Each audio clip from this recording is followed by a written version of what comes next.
Они не пощадили своих жизней и пали смертью храбрых при исполнении воинского долга.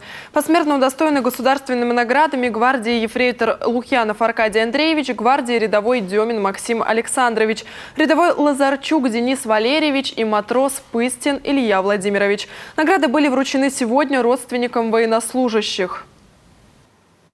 Все наши герои сражались за великую свободную Россию,